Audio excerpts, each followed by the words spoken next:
नमस्कार। इस अंक में आप सभी का बहुत बहुत स्वागत है। आरटीई एक्ट लागू होने से पूर्व नियुक्त शिक्षकों के लिए टेट अनिवार्य है या नहीं, इसका जवाब शिक्षा मंत्रालय द्वारा बता दिया गया है, जो टेट के इस पूरे प्रकरण में गेम चेंजर साबित हो सकता है। सरकार द्वारा भेजा गया यह आधिकारिक जवाब शिक्षकों के पक्ष में एक मजबूत साक्ष्य है, जो भविष्य में इस खेल में बाजी पलट सकता है। बलबीर सिंह जी द्वारा आरटीआई के एक अपील में सरकार द्वारा यह जवाब भेजा गया है। शिक्षा मंत्रालय के इस जवाब से मोटे तौर पर दो बातें स्पष्ट हो गई है। पहला ये कि आरटीई एक्ट के मूल कानून में इस अधिसूचना के लागू होने से पूर्व नियुक्त शिक्षकों के लिए टेट उत्तीर्ण करना अनिवार्य नहीं है, और दूसरा ये कि किसी भी संशोधन के माध्यम से उन शिक्षकों पर टेट की अनिवार्यता को लागू नहीं किया गया है। इससे पूरी तरह से स्पष्ट हो जाता है कि 2017 के संशोधन का उद्देश्य टेट को भूतलक्षी प्रभाव से सभी सेवारत शिक्षकों पर लागू करना नहीं था। इससे यह भी स्पष्ट हो जाता है कि सुप्रीम कोर्ट ने आरटीई एक्ट की और 2017 में किए गए इस संशोधन की गलत व्याख्या की है, जिसके कारण गलत निर्णय पास हो गया है। इस एक्ट की गलत व्याख्या करते हुए टेट को भूतलक्षी प्रभाव से सभी सेवारत शिक्षकों पर लागू कर दिया गया है। जैसा कि मैं अपने शुरुआती वीडियो से ही आप सभी को यह बता रहा था कि आरटीई एक्ट का कहीं ऐसा उद्देश्य नहीं है, न ही 2017 के संशोधन का ऐसा उद्देश्य है। 2017 का संशोधन एक प्रोवाइजो के रूप में इस एक्ट के सेक्शन 23(2) में जोड़ा गया था, और उस प्रोवाइजो का स्वतंत्र मीनिंग नहीं निकाला जा सकता है। इसलिए इस सेक्शन की, इस प्रोवाइजो की गलत व्याख्या सुप्रीम कोर्ट द्वारा हो गई है। सभी सेवारत शिक्षकों पर टेट को भूतलक्षी प्रभाव से लागू करने का ऐसा कोई प्रावधान पूरे एक्ट में कहीं नहीं है। अब मैंने आरटीई एक्ट और उसके सेक्शन 23(2) के दोनों प्रोवाइजो को जिस तरह से व्याख्या किया था, उस पर आज सरकार ने भी मुहर लगा दी है। सरकार ने भी कहा है कि 2017 के संशोधन का उद्देश्य ऐसा नहीं था। सरकार द्वारा किया गया यह स्पष्टीकरण शिक्षकों के लिए रामबाण साबित होने वाला है, और भविष्य में शिक्षकों को अब न्याय मिलना लगभग तय है। दिनों दिन शिक्षक न्याय मिलने के करीब पहुंच रहे हैं। बलबीर सिंह जी द्वारा आरटीआई में कुल 7 प्रश्न पूछे गए और सरकार के तरफ से उसका एक एक करके जवाब आया है। इस अंक में आज हम उसी का विश्लेषण बारीकी से करने जा रहे हैं। वीडियो को ध्यान से और अंत तक अवश्य देखिएगा। पहला प्रश्न, क्या आरटीई एक्ट 2009 में टेट उत्तीर्ण करने का स्पष्ट प्रावधान है? इसके जवाब में मंत्रालय द्वारा कहा गया है कि जहां तक कि बिंदु 1 के संबंध में यह अवलोकित किया गया है कि बच्चों का निःशुल्क एवं अनिवार्य शिक्षा का अधिकार अधिनियम 2009 में शिक्षक पात्रता परीक्षा टीईटी का कोई स्पष्ट उल्लेख नहीं है। तथापि अधिनियम की धारा 23(1) केंद्र सरकार को शिक्षक नियुक्ति हेतु न्यूनतम अर्हताएं निर्धारित करने के लिए किसी शैक्षणिक प्राधिकरण को अधिकृत करने का अधिकार प्रदान करती है। उक्त वैधानिक शक्ति का प्रयोग करते हुए केंद्र सरकार ने राष्ट्रीय अध्यापक शिक्षक परिषद NCTE को शैक्षणिक प्राधिकरण के रूप में अधिसूचित किया, जिसने दिनांक 23 अगस्त 2010 की अधिसूचना द्वारा शिक्षक नियुक्ति हेतु न्यूनतम अर्हताओं में शिक्षक पात्रता परीक्षा TET उत्तीर्ण करना निर्धारित किया। यह बात तो आरटीई एक्ट के सेक्शन 23(1) में स्पष्ट रूप से कहा गया है कि केंद्र सरकार किसी ऐसे प्राधिकरण को शिक्षकों की न्यूनतम योग्यता निर्धारण करने के लिए कार्यभार सौंपेगी, और केंद्र सरकार ने NCTE को यह कार्यभार सौंपा, और NCTE ने 23 अगस्त 2010 को अपने नोटिफिकेशन में यह कहा कि टेट अब शिक्षकों के न्यूनतम अर्हता के रूप में अनिवार्य होगा। अर्थात 23 अगस्त 2010 को NCTE ने टेट का इजाद किया। इस आरटीआई के दूसरे प्रश्न में बलबीर सिंह जी द्वारा पूछा गया था कि उक्त आवश्यकता किस समय से लागू हुई। इस संबंध में मंत्रालय द्वारा जवाब दिया गया कि जहां तक कि बिंदु संख्या 2 के संबंध में यह अवलोकित किया गया है कि राष्ट्रीय अध्यापक शिक्षक परिषद NCTE ने बच्चों का निःशुल्क एवं अनिवार्य शिक्षा का अधिकार अधिनियम 2009 की धारा 23(1) के अंतर्गत प्रदत्त शक्तियों का प्रयोग करते हुए दिनांक 23 अगस्त 2010 की अधिसूचना द्वारा शिक्षक पात्रता परीक्षा उत्तीर्ण करना शिक्षक नियुक्ति हेतु न्यूनतम अर्हताओं में सम्मिलित किया गया। तत्पश्चात NCTE द्वारा 11 फरवरी 2011 को शिक्षक पात्रता परीक्षा के संचालन संबंधी दिशा निर्देश जारी किए गए। संबंधित अधिसूचना एवं दिशा निर्देशों की प्रतियां केंद्रीय लोक सूचना अधिकारी द्वारा उपलब्ध करा दी गई है। अर्थात इस संबंध में मंत्रालय द्वारा यह स्पष्ट किया गया है कि यद्यपि कि टेट का कोई उल्लेख RTE एक्ट में नहीं है, लेकिन इसकी जिम्मेदारी NCTE को सौंपी गई थी और NCTE ने 23 अगस्त 2010 के नोटिफिकेशन के माध्यम से यह बताया कि टेट को भी अब शिक्षकों के न्यूनतम योग्यता के रूप में शामिल कर दिया गया है। अर्थात अन्य क्वालिफिकेशन के साथ अब टेट भी शिक्षकों के लिए न्यूनतम योग्यता होगी और इस संबंध में 11 फरवरी 2011 के नोटिफिकेशन के जरिए गाइडलाइन जारी किए गए कि आखिर टेट परीक्षा का आयोजन किस प्रकार से किया जाएगा और उसके लिए क्या क्या महत्वपूर्ण बातें होगी। इस RTI में तीसरा और चौथा प्रश्न सर्वाधिक महत्वपूर्ण है, जिससे पूरा मामला स्पष्ट हो जाता है। तीसरे प्रश्न के रूप में इस RTI में पूछा गया था कि क्या मूल RTI अधिनियम के लागू होने से पूर्व नियुक्त शिक्षक अथवा भर्ती किए गए शिक्षकों पर TET की अनिवार्यता का कोई विशिष्ट प्रावधान है। इस संबंध में सरकार द्वारा जो जवाब आया है वो बड़ा महत्वपूर्ण है। इसमें सरकार की ओर से कहा गया कि जहां तक कि बिंदु संख्या 3 के संबंध में यह अवलोकित किया गया है कि बच्चों का निःशुल्क एवं अनिवार्य शिक्षा का अधिकार अधिनियम 2009 में अधिनियम के लागू होने से पूर्व नियुक्त अथवा भर्ती किए गए शिक्षकों के लिए शिक्षक पात्रता परीक्षा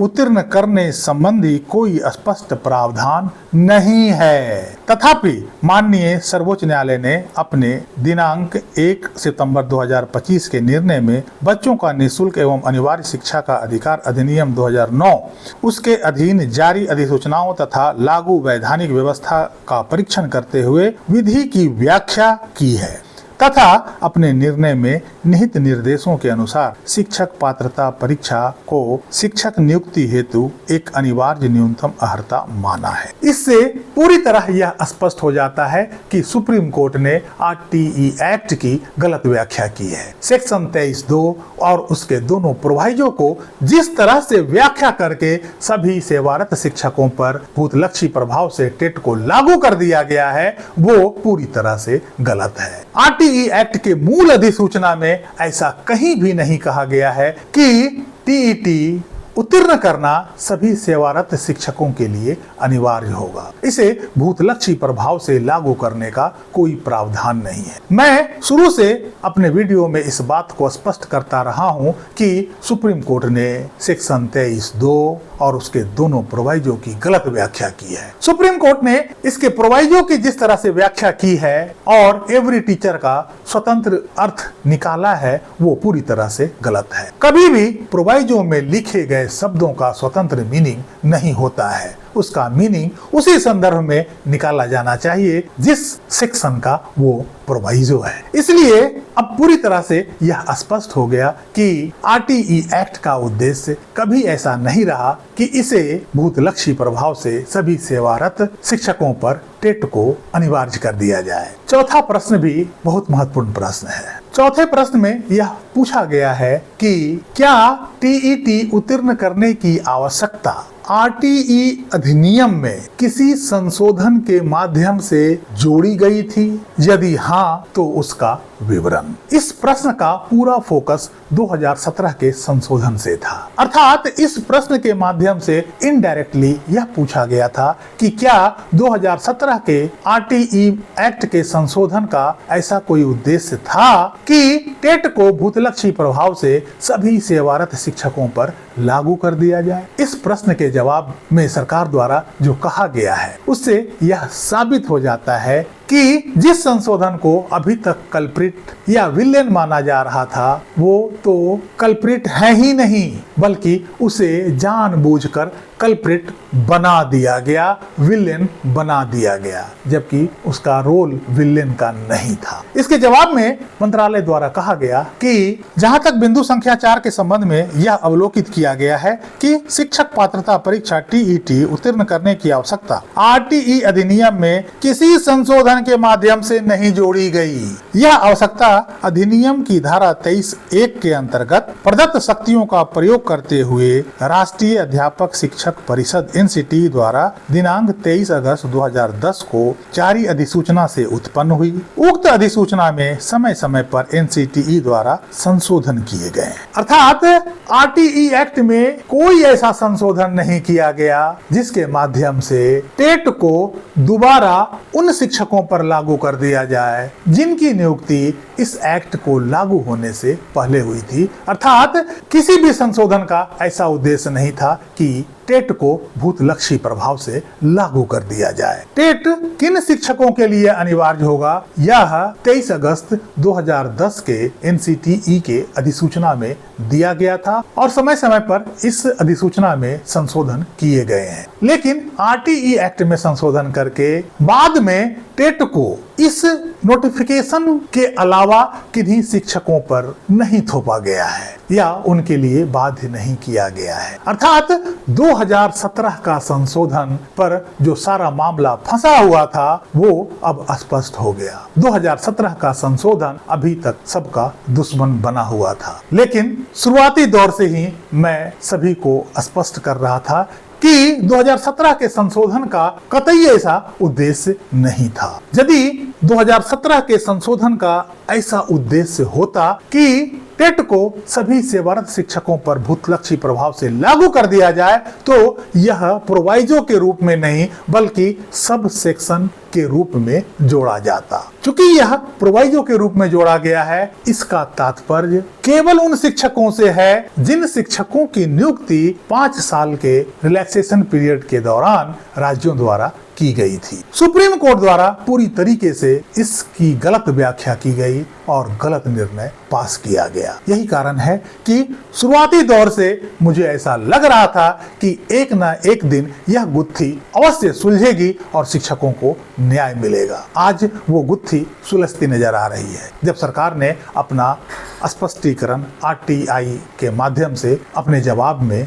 भेज दिया है। इसके बाद के जो 3 सवाल पूछे गए हैं वो इस उद्देश्य पर आधारित है कि यदि 2017 के संशोधन का उद्देश्य टेट को सभी सेवारत शिक्षकों पर लागू करना था तो सरकार ने इसकी जानकारी क्यों नहीं दी, इसे मीडिया में प्रिंट के द्वारा जारी क्यों नहीं किया गया, इस संबंध में ये सवाल पूछा गया। लेकिन जब सरकार यह स्पष्ट कर दी कि 2017 के संशोधन का ऐसा उद्देश्य ही नहीं था तो आगे के 3 प्रश्न बिल्कुल इर्रेलेवेंट हो जाते हैं। जब 2017 के संशोधन का ऐसा उद्देश्य होता कि इसे नए तरीके से भूतलक्षी प्रभाव से सभी सेवारत शिक्षकों पर लागू कर दिया जाता तब आगे के ये 3 प्रश्न रेलेवेंट होते कि आखिर जब सरकार ने ऐसा किया तो क्या इसकी जानकारी राज्य सरकारों को, केंद्र शासित प्रदेशों को दिया गया था या नहीं दिया गया था, और दिया गया था तो किस माध्यम से दिया गया था, और नहीं दिया गया था तो आखिर इसे छुपाया क्यों गया। लेकिन जब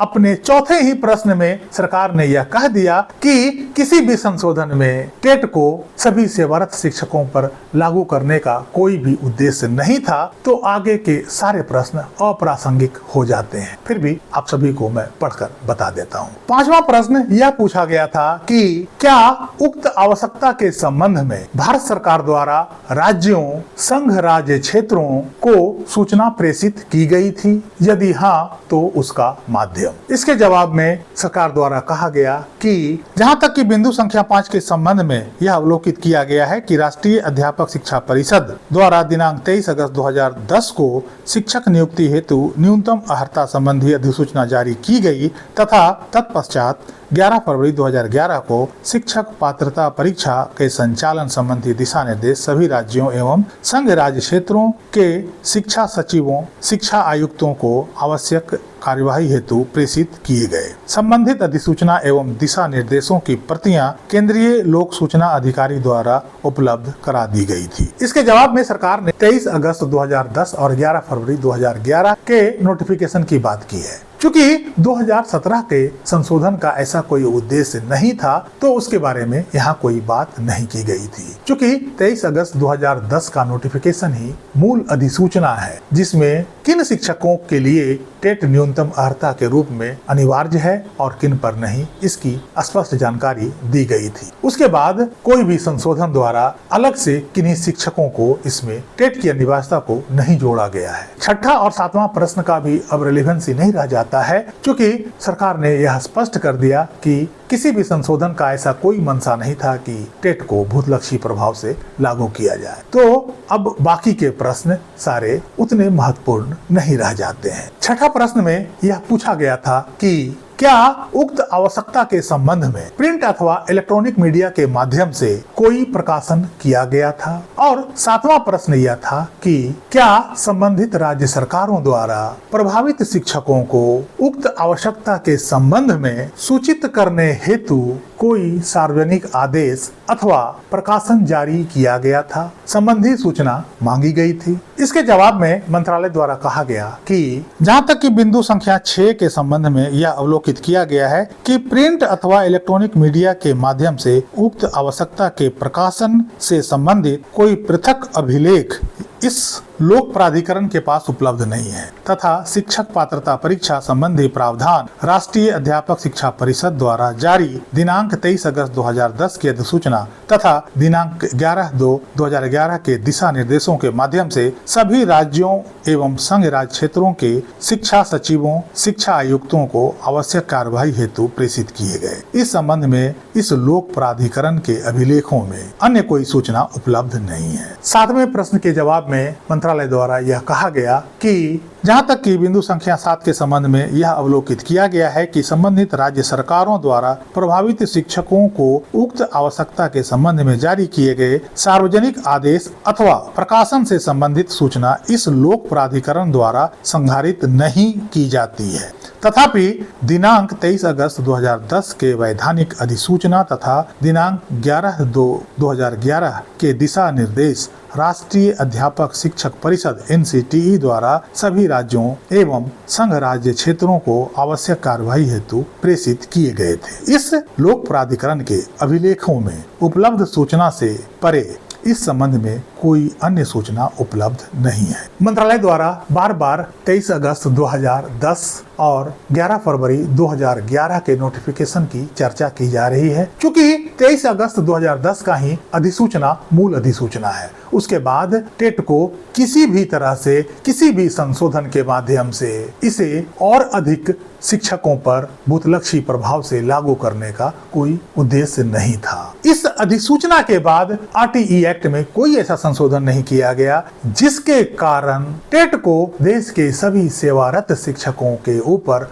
भूतलक्षी प्रभाव से लागू कर दिया जाए। इसलिए जो अधिसूचना 23 अगस्त 2010 की है और 11 फरवरी 2011 की है, इसके बारे में सभी राज्य सरकारों को जानकारी दे दी गई थी, उन्हें नोटिफिकेशन भेज दिया गया था। अब यह पूरी तरह से स्पष्ट हो गया कि RTE एक्ट लागू होने से पहले नियुक्त सभी सेवारत शिक्षकों पर टेट उत्तीर्ण करने की अनिवार्यता नहीं है और 2017 के संशोधन का ऐसा कोई उद्देश्य नहीं था कि टेट को भूतलक्षी प्रभाव से सभी सेवारत शिक्षकों पर लागू कर दिया जाए। तो आखिर सुप्रीम कोर्ट ने ऐसा निर्णय क्यों पास किया? ऐसा निर्णय किस आधार पर पास किया गया? सुप्रीम कोर्ट ने इस एक्ट की व्याख्या करने में इतनी बड़ी गलती कैसे कर दी? यदि यह गलती जानबूझकर हुई है तो क्या सुप्रीम कोर्ट अब कार्यपालिका और विधायिका का कार्य खुद ही करने लगेगी? क्या सुप्रीम कोर्ट अब ऐसे कानूनों में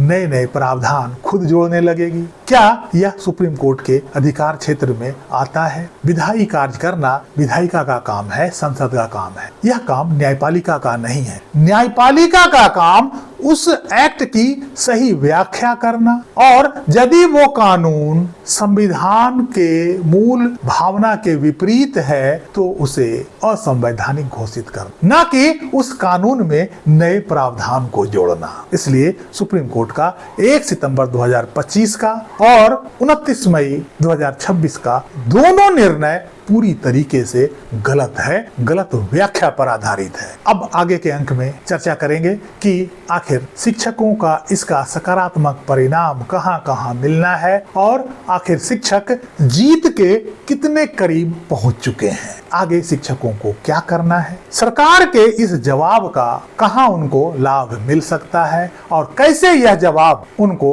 पूर्ण न्याय दिला सकता है। इस अंक में यहीं तक। कैसी लगी जानकारी कमेंट करके जरूर बताइएगा। वीडियो को लाइक कीजिएगा, चैनल को सब्सक्राइब कीजिएगा। मिलते हैं अगले अंक में, तब तक के लिए जय हिंद, वंदे मातरम।